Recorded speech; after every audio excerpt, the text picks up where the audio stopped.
Please ensure the loan repayment, will you? While I was at work, an unexpected email popped up. Upon hastily reaching out to him, Greg calmly began to explain. Oh, sorry about that. I've fallen for someone else and decided to start a new life with her. Furthermore, he revealed his plan to take the luxury car recently purchased in my name with a loan. Despite my attempts to dissuade him, my husband ignored me, abruptly ended the call, and became unreachable. In the end, Greg disappeared with his mistress, leaving behind a substantial debt. As a mother to our 10-year-old son, I never envisioned such an unfair situation.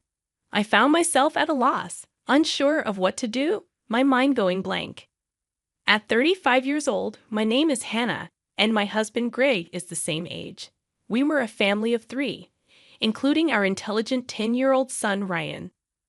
Ryan had displayed remarkable intelligence from a young age, reading papers on the computer and seeking my opinion on complex topics.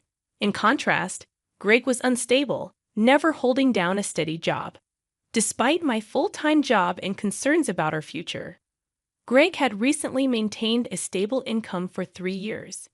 Lately, Greg spoke of making memories as a family, leading us to decide on buying a $35,000 campervan. However, due to Greg's inability to pass the finance company's loan review, I ended up taking the loan for the car. On the eagerly awaited delivery day of the campervan, I received an abrupt email from Greg stating he would graciously take the delivered van since the loan was in my name, and I would handle the repayments. Confused, I called my husband immediately, only to hear him confess. Well, I've fallen in love with another woman and decided to date her. I intended it to be just a fling, but it turned serious, so I'm thinking of starting over my life with her. Bye. He mentioned the divorce papers we had discussed during a previous fight, declared he would file them, and unilaterally ended the call. This exchange marked the first time I realized I had been betrayed by Greg, a shocking blow.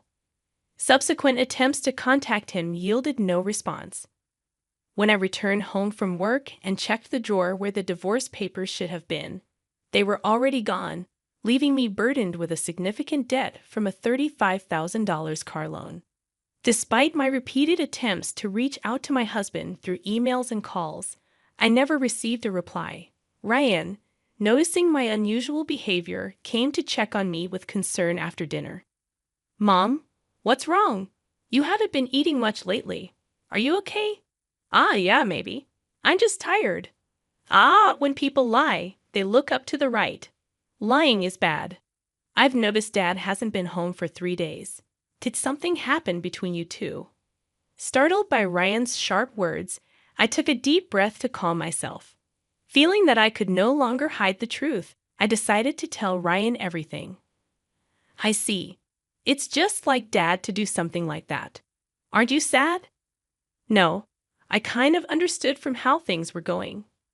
Ryan, seemingly foreseeing the future, appeared unconcerned about our parents' divorce, but I knew he must feel sad about it in his heart. While silently apologizing to Ryan in my mind, I worked desperately, trying not to think about the dreadful events. However, my body was honest, and gradually my health deteriorated. There was a training session planned at work that day, but I couldn't stand up and ended up squatting down. Sorry, I can't stand up right now. I need to take a break. I heard my colleagues' voices full of concern, but I couldn't respond and collapsed.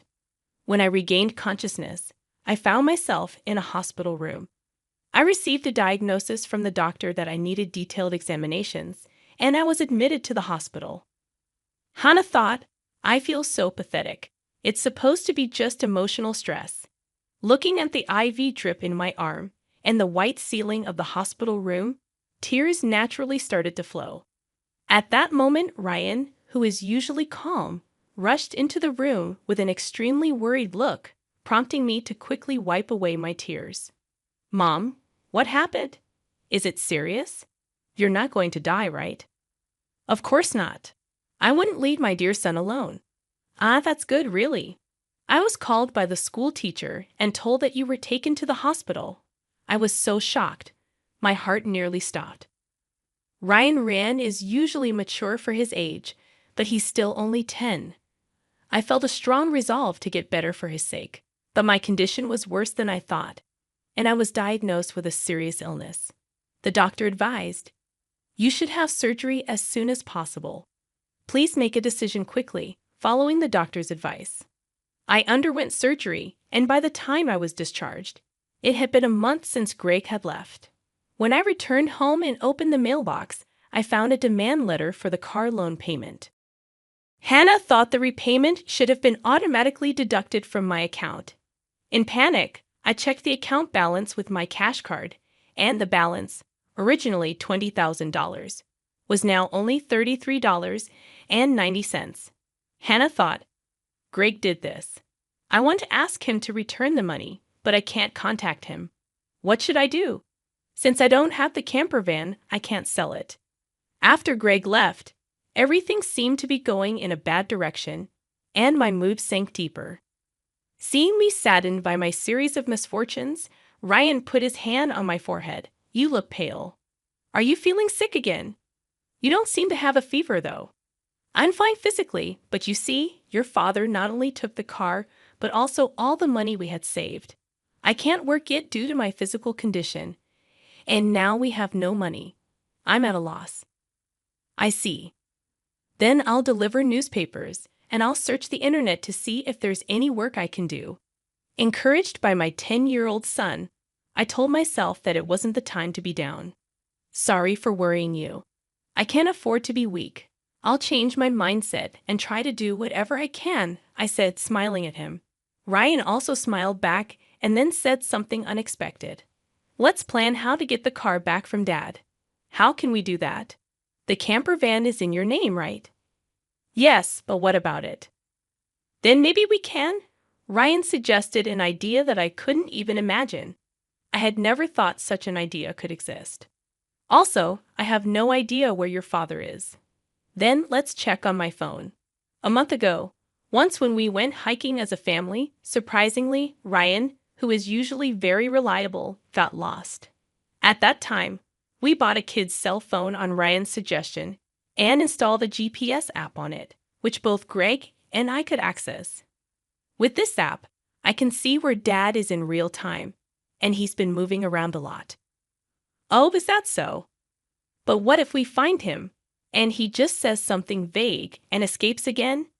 As I pondered this, Ryan smiled and made an intriguing suggestion. "Don't worry, I've already taken precautions." "What did you just say?" To my astonishment, Ryan had acted independently while I was in the hospital, achieving something unbelievable. I thought, I can't believe such a smart child came from me. Understanding Ryan's words, I was simply amazed. He had even caught wind of Greg's mistress. "All right, let's teach Dad who betrayed us a lesson." "Okay, let's start the plan right away." Together, my son and I prepared for that moment. Hannah thought, "With Ryan by my side, I'm invincible. Bring it on, anywhere, anytime." 3 days later, my phone rang. "Ah, it's me. Please, I need your help." "Oh, who might this be? Don't play dumb." "It's your husband. Obviously, I'm being questioned by the police about you. At this rate, they might ask me to come to the police station voluntarily. Help me out." "Oh, is that so? Just wait a moment then." I immediately went with my son to where Greg was, and to my surprise, it was a forest park near our house where camping was possible. Greg was being questioned by the police in front of his car, looking bewildered. Feeling pathetic, I sighed and told the police we needed to have a talk as a couple and asked them to leave for a while. At that time, Greg seemed uncomfortable being watched by the people around us and urged Ryan and me to get into the car. Inside the car, Greg's mistress was sitting cross-legged, glaring at us, but that was no longer important. "Sorry about that. Thanks for coming. But why did the police suddenly show up at my place? I don't get it." "That's because I filed a report about the missing camper van." "What? Why would you do that? It's obvious, isn't it? My car was stolen." Greg, foolishly thinking that actions between spouses can't be criminal, was saying nonsensical things. But the world isn't that naive, you know. You filed for divorce, remember? Forgot? So we are strangers now. And you're driving a stranger's car without permission. That's a crime. Ryan figured all this out. Typical, sharp as ever, that kid. But I didn't steal the car. I just borrowed it for a bit. Oh, is that so?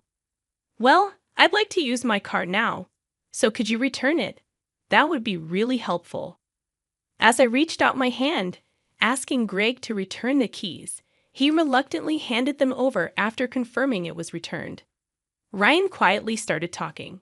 Hey, why did you abandon your family and choose to play around with this woman? Caught off guard by his son's unexpected question, Greg was flustered and awkwardly scratched his head. Seeing this, Greg's mistress chuckled smugly and started talking. It's because I'm more attractive than your mother. Look at me, you can see it, right? He fell head over heels for me and decided to leave his family. Quiet. I didn't ask you, old lady. Dad, you answer. Mandy was silenced by Ryan's stern tone, but Greg remained quiet. If you can't explain, that's fine. I'll just have the police come back and arrest you. Wait, hold on. Okay, I'll talk. Mandy, it turns out, joined Greg's company 3 months ago. They were attracted to each other and became involved at the welcome party for new employees. Later, it was discovered that Mandy was pregnant, and Greg decided to start a new life with her, leaving us behind. Why did you take the camper van? I quit my job and thought about selling the car for money. But it seems like you were using it quite a bit, weren't you? I thought it was a waste to sell it right away, so we decided to go on a trip. Wait, how do you know all this? Remember when Ryan got lost? After that, as a precaution, we bought him a kid's cell phone and installed a GPS app. Did you forget? We installed it on your phone too, so I knew where you were all this time. By the way, I later found out from Ryan that he had pretended to get lost during our family hike because he wanted a cell phone. I was amazed at Ryan's ability to think and act so strategically. I suspected something was off with Dad, so I came up with this plan to monitor his actions. You really are a terrifying child. I will never become an adult like you, Dad, who betrays important people without a second thought. Greg, faced with the hard truth Ryan told, was a pitiful adult unable to offer any rebuttal. In contrast, seeing Ryan, only 10 but able to think and speak his mind firmly, gave me a sense of strength as a mother. I felt I couldn't lose, especially in settling things properly. Also, return the $20,000 you withdrew from my account right now. That was our joint property as a couple. I don't have to return it. No, it's not that. The money was what I saved little by little since I was single after all. You always quit your jobs midway, so we hardly ever saved money together, did we? I was appalled to hear that the $20,000 had been squandered by Greg and his mistress. It was the moment I felt relieved about divorcing him. So that's how it is. But if you stole and used the car and my money, that's going to be a serious crime. What? I just sent the police away, so it's not their business anymore, right? I only said we would talk. I have no intention of withdrawing the complaint. I must add the theft of my money to the report. Mom, should I call the police now? I can do it with just one button on my phone. Mandy, Greg's mistress, had been watching our conversation but quickly tried to get out of the camper van. At that moment, she let out a scream that echoed around. The reason was that outside the car door, Mandy's parents were standing there, faces red with anger, about to explode in fury. Startled, she stepped back as her parents yelled at her. Ah, I'm sorry. Don't be so angry. But why are you here, Mom and Dad? I called your parents beforehand. What? Why? The truth was, during my hospital stay, Ryan had visited Greg's office and tearfully told him, my dad left the house with a woman we don't know, and my mom collapsed. Seeing Ryan's sorrowful and frail state, the people at Greg's office suspected Mandy, who had left the company with Greg, and gave Ryan her parents' address. Greg and Mandy had been overly friendly at the office, and there were photos showing them together at the welcome party for new employees, looking like a couple. After learning from the office people that you commuted from your parents' house, Mandy's parents were standing there, faces red with anger. I went there with your photo, and your parents came out when I visited. Then I told them everything that had happened. So today, I contacted Mandy's parents and asked them to wait nearby for a while. How could you do this to me? The worst. I don't want to hear that from you. That's my line. By the way, your stomach seems quite big. When is the baby due? In 3 months. What? Wait a minute, that doesn't add up with when you met my husband. You two met only 3 months ago, right? What's going on? It's not time for the baby to be born yet. Greg, hearing this for the first time, stared at Mandy, eyes wide. Wait, what does that mean? Are you stupid? Don't you get it?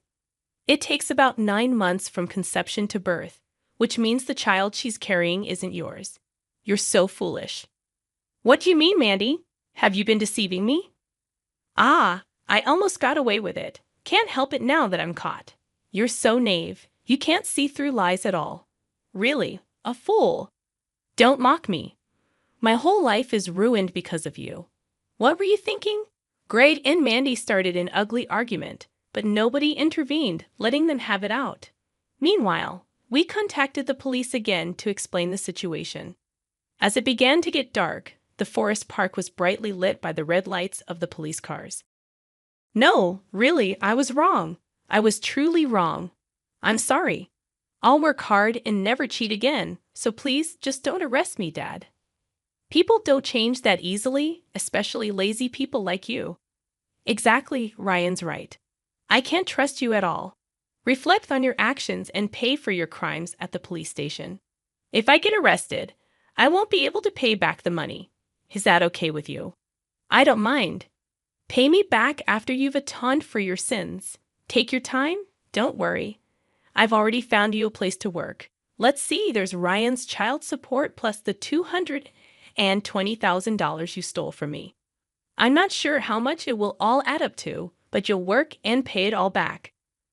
I had one last thing to say to Mandy the mistress. You might think you're just an onlooker, but don't forget you're an accomplice to Greg's theft.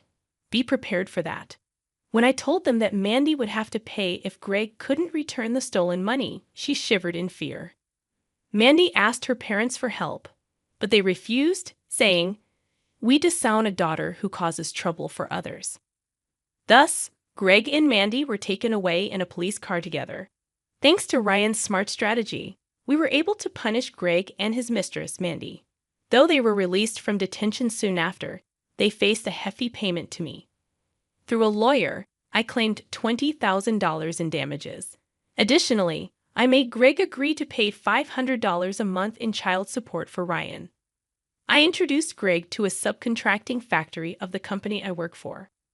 The support and other charges I claimed from Greg would be deducted from his salary and paid into my account.